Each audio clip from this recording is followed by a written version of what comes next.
warahmatullahi wabarakatuh. Salam sejahtera, Om Swastiastu, Namo Buddhaya, dan salam kebajikan. Salam kenal teman-teman semua dan Bu Atika, selaku guru mata pelajaran PPKN. Perkenalkan, nama saya Aura Amalia Ruhan. Saya dari SMP Negeri 3 Depok, kelas 9C, nomor absen 8. Pada kesempatan kali ini, saya akan mempresentasikan sebuah topik, yaitu tentang bullying. Bullying merupakan segala bentuk penindasan atau kekerasan yang dilakukan dengan sengaja oleh satu orang atau sekelompok orang yang lebih kuat atau lebih berkuasa terhadap orang lain, dengan tujuan untuk menyakiti dan dilakukan secara terus-menerus dan berulang kali. Bullying bisa diidentifikasikan lewat 3 karakteristik, yaitu yang pertama disengaja untuk menyakiti, yang kedua terjadi secara berulang-ulang, dan yang ketiga ada perbedaan kekuasaan. Bullying bisa terjadi secara langsung maupun online. Bullying online atau biasa disebut cyberbullying sering terjadi melalui media sosial, SMS, pesan singkat, email, atau platform online tempat anak-anak berinteraksi. Yang pertama yaitu keluarga. Pelaku bullying seringkali ditemukan berasal dari keluarga yang bermasalah, orang tua yang sering menghukum anaknya terlalu berlebihan, atau situasi rumah yang penuh stres, agresi, dan permusuhan. Anak akan mempelajari perilaku bullying ketika melihat konflik-konflik yang terjadi terhadap orang tuanya, lalu mereka menirunya terhadap teman-temannya. Jika tidak ada konsekuensi yang tegas dari lingkungan, ia akan belajar bahwa mereka yang memiliki kekuatan diperbolehkan untuk bersifat agresif. Dan perilaku agresif itu dapat meningkatkan status dan kekuasaan seseorang. Dari sini, anak mengembangkan perilaku bullyingnya. Yang kedua adalah sekolah. Pihak sekolah seringkali mengabaikan keberadaan bullying ini. Akibatnya, anak-anak sebagai pelaku bullying akan merasa dan mendapatkan penguatan terhadap perilaku mereka untuk melakukan intimidasi terhadap siswa lain. Bullying berkembang sangat pesat dalam lingkungan sekolah. Misalnya, berupa hukuman yang tidak membangun, sehingga tidak mengembangkan rasa menghargai dan menghormati antar anggota sekolah. Yang ketiga adalah faktor kelompok sebaya. Anak-anak ketika berinteraksi dalam sekolah ataupun teman-teman sekitar rumah, kadangkala terdorong untuk melakukan bullying.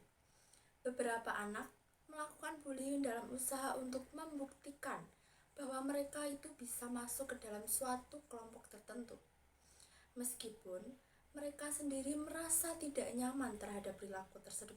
Yang keempat adalah kondisi lingkungan sosial. Salah satu faktor lingkungan sosial yang menyebabkan tindakan bullying adalah kemiskinan. Mereka yang hidup dalam kemiskinan akan berbuat apa saja demi memenuhi kebutuhan hidupnya, sehingga tidak heran jika di sekolah sering terjadi pemalakan antar siswanya. Faktor yang terakhir, yaitu yang kelima, adalah tayangan televisi dan media cetak. Tayangan televisi dan media cetak membentuk pola perilaku bullying dari segi tayangan yang mereka tampilkan. Survei yang dilakukan salah satu media massa memperlihatkan bahwa 56,9% anak meniru adegan-adegan film yang ditontonnya. Umumnya, mereka meniru gerakannya sebanyak 64% dan kata-katanya 43%. Di antaranya adalah kesedihan dan suasana hati yang berubah-ubah, kurangnya rasa percaya diri dan menjadi pribadi yang sangat tertutup, keinginan untuk pindah ke sekolah lain, depresi, berpotensi tinggi untuk membuli orang, menyakiti diri sendiri, bahkan sampai bunuh diri, mempengaruhi hasil-hasil pembelajaran dan tingkat daya ingat, dan yang terakhir adalah menyebabkan perkelahian antar sekolah. Kita bisa membaginya menjadi 3. Yang pertama, upaya preventif atau upaya sebelum kejadian. Sebagai contoh, yang pertama adalah meningkatkan komunikasi positif terhadap teman dan keluarga. Yang kedua, memberi anak pelajaran tentang apa itu bullying, bagaimana faktor dan apa saja dampak-dampaknya.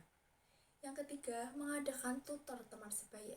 Seperti contoh, teman yang sudah lebih jauh memahami materi, mengajari teman-teman yang sedikit terlambat untuk memahami materi. Dan yang terakhir, meningkatkan ketakwaan kita terhadap Tuhan Yang Maha Esa. Yang selanjutnya adalah upaya represif atau upaya saat kejadian.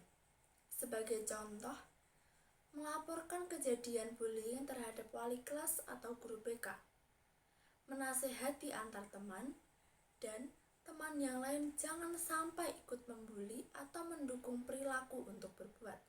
Dan yang jenis terakhir yaitu upaya kuratif, yaitu upaya setelah kejadian. Sebagai contoh, diadakannya pembinaan untuk pelaku bullying oleh kepala sekolah.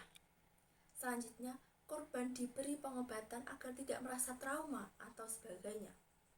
Dan yang terakhir, orang tua pelaku diberi nasihat untuk mengevaluasi anaknya agar tidak mengulangi perbuatannya kembali. Wah, tidak terasa presentasi saya sudah hampir selesai. Moral yang dapat kita ambil dari konflik tadi adalah janganlah kalian membuli satu sama lain, antar teman, antar keluarga, antar saudara, ataupun antar orang yang sudah sangat dekat dengan kalian. Karena kita tidak akan pernah tahu apa yang sebenarnya mereka rasakan. Karena dampak yang terjadi sangat-sangatlah mengerikan dan bisa sampai kematian. Terapkan hubungan yang positif, hindari kata-kata yang membuat orang lain tidak nyaman. Sekian presentasi dari saya, terima kasih banyak. Saya meminta maaf jika ada kesalahan kata atau kalimat yang saya ucapkan. Semoga semuanya tadi yang saya sampaikan bisa diambil sisi positifnya. Billahi taufiq wal hidayah. Wassalamualaikum warahmatullahi wabarakatuh.